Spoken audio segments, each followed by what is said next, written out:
75% of altcoins have outperformed Bitcoin over the last 90 days.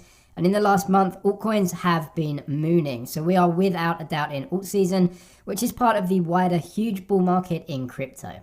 The altcoins in this video have rocketed on average around 2,000. I have 10 altcoins here that I think are fundamentally good projects. Before that, be sure to pick up your free Bitcoin when you sign up for Celsius Wallet. I use Celsius Wallet to make passive income on my Bitcoin and other cryptos. Get $40 free Bitcoin when you download the app, code in description. First up is Polygon, which has recently rebranded from Matic. The crypto still goes by the ticker Matic, which is an Ethereum-based token. Polygon's aim is to solve a lot of the current issues on Ethereum, like scalability, interoperability with other blockchains, sovereignty, and the absurd Ethereum gas fees. There's over $50 billion locked up in DeFi as of making this video, which is a huge amount. But what's more impressive is that figure is more than double the $22 billion locked up in DeFi just at the beginning of this year. Most of that figure is locked up in dApps built on Ethereum, even though sending some Ethereum from one wallet to another can cost like $40. That's like paying your bank $40 every time you want to send some cash from one account to another. So you can imagine how much larger this would be if there was a way to scale up Ethereum to process more transactions and also lower the gas fees. Well, Polygon aims to do this with their protocol. Recently, Decentraland, which is a blockchain-based virtual world with virtual land, NFTs, and games, launched a dApp portal with Polygon to bypass high gas fees on Ethereum. As long as Ethereum gas fees and network scaling issues remain, which could be for years, then protocols that fix this will thrive and in turn could unlock billions of dollars of investment and trade. Next up, Binance Coin, which is number 3 in the market cap rankings with a market cap around 55 billion. Whilst we've already seen the massive pump in Binance Coin, mooning 2,300% in the last 12 months, I'm a firm holder of my BNB. BNB started as nothing more than a coin to get trading discounts on Binance, but now represents the Binance Smart Chain, which is a massive competitor to Ethereum. Binance Smart Chain processes more daily transactions than Ethereum at 3.5 million compared to Ethereum's 1.3 million. But you can also see a clear exponential rise in transactions for BSC over time. Binance is the world's largest crypto exchange and is filling out the Binance Smart Chain with a growing list of dApps and its decentralized exchange. Binance is just too big to ignore, and the Binance Smart Chain can be a good home for crypto projects that want cheap fees and also somewhere to list their coins to raise capital, not to mention all of the staking and investment opportunities on Binance that holding BNB gives us investors. Next up, we have Polkastarter, a riskier play, but one that could see huge growth when the Polkadot ecosystem really gets going, and of course is a play on DOT, which I also like. Polkastarter is a DEX built on top of the Polkadot blockchain that allows crypto projects to raise capital through initial DEX offerings or IDOs, and also has cross-chain token pools for token swaps. Polkastarter can be thought of as a one-stop decentralized incubator protocol for crypto projects that want to raise capital. As Polkadot is all about interoperability between blockchains, it means that a token built on Ethereum can raise capital on Polkastarter through an IDO, and investors can put money into projects on Polkastarter irrespective of the blockchain they have been developed on.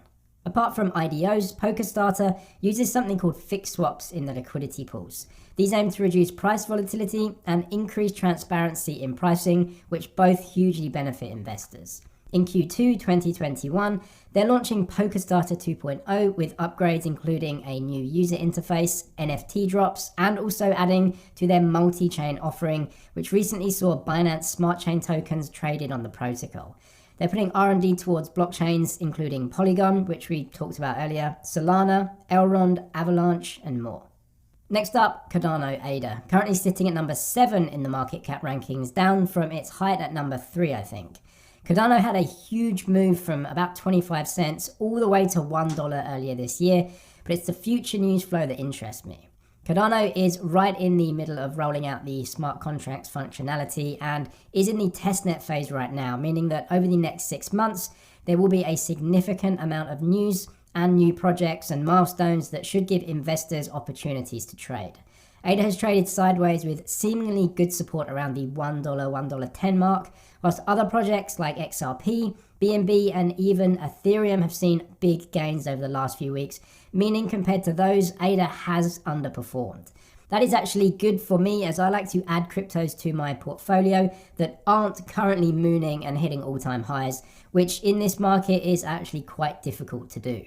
Kodano also just invested $500,000 in a project called Koti, which will be used to launch stablecoins and payments on Kodano, a fundamental cog in the wheel that will be the basis of DeFi on the Kodano ecosystem.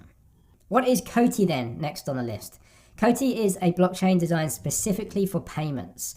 In fact, most cryptocurrencies have not a lot to do with actual payments for goods and services.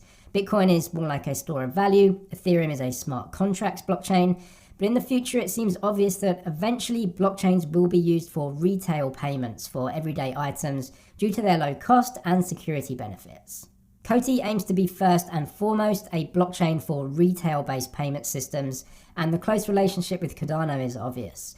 Kodano wants to be an actual modern financial system, and as part of that does want the ability for users to pay for retail items using Kodano as the ledger.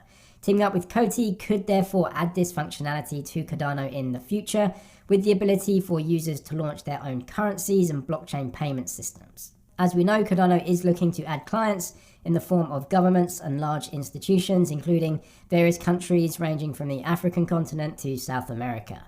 Koti is still a small crypto though, at number 214 in the crypto rankings, but surely any solid growth in Kodano usage with Koti in the mix could give Koti significant upside.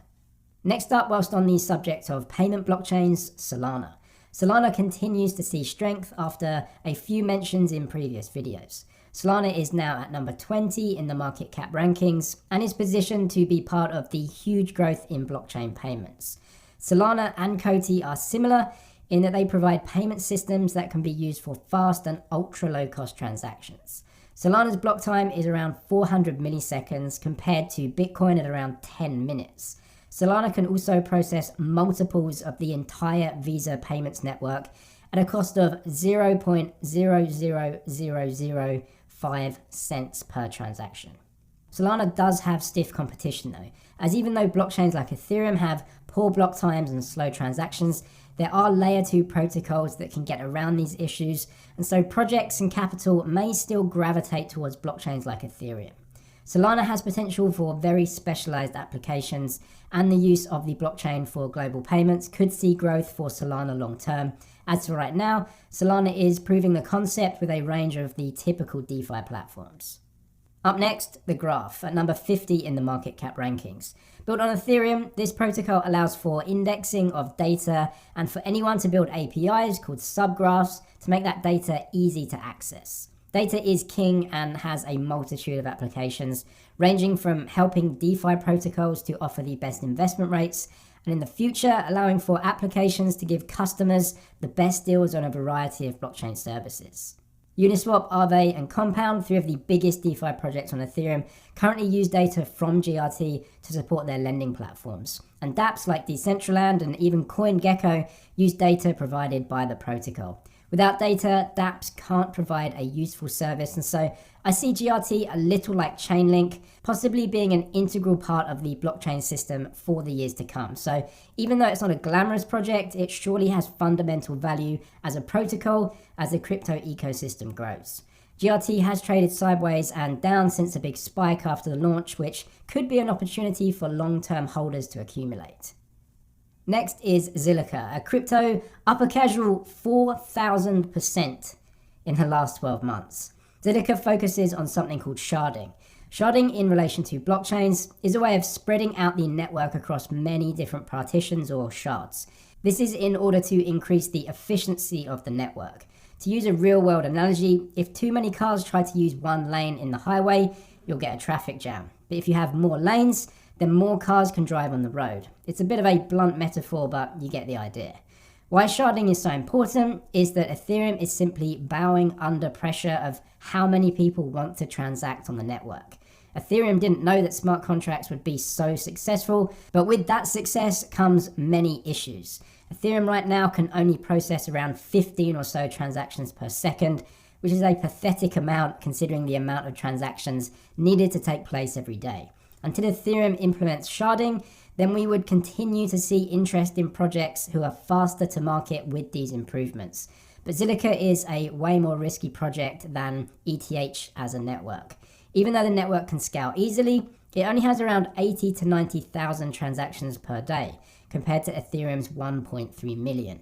A smaller network is more risky, but of course does have potential to explode in terms of price, which happened to Ethereum long ago. Next up, what I consider to be one of the most successful gaming-focused coins, Enjin Coin. Enjin is a little different and is actually used as a store of value within NFTs. Enjin is actually a piece of software that gives developers the ability to create and manage NFTs with a focus on NFTs within games.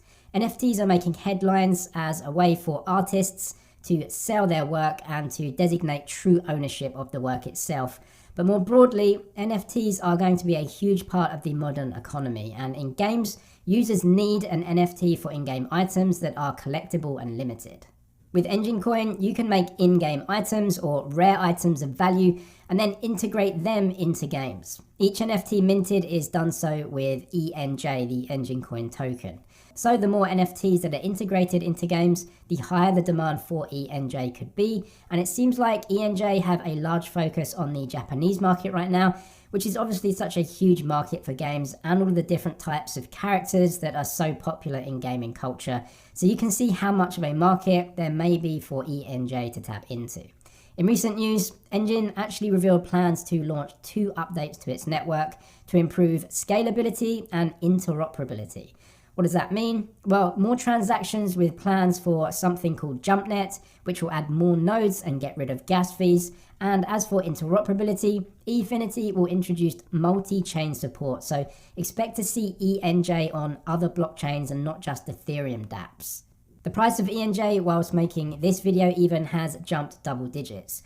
I'm a happy holder for a while now, but just be sure to understand the risks of buying in at all-time highs.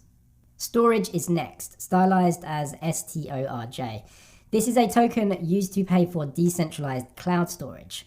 Recently, Filecoin went absolutely mental and reached the top 15 cryptos by market cap. The reason for this was huge retail demand in China and some other mining reasons that created a perfect storm for demand in that crypto, which then saw related cryptos like storage and also Seacoin to rise in value alongside. Overall though, the market for Filecoin seems to be detached from the fundamentals, but storage being an Ethereum-based token could give it a long-term edge, even though Ethereum gas fees right now could hold it back short-term. Storage uses a decentralized cloud storage network called tardigrade. When you upload a file, pieces of each file are distributed to a large network of independent computers and then recompiled when someone needs the file.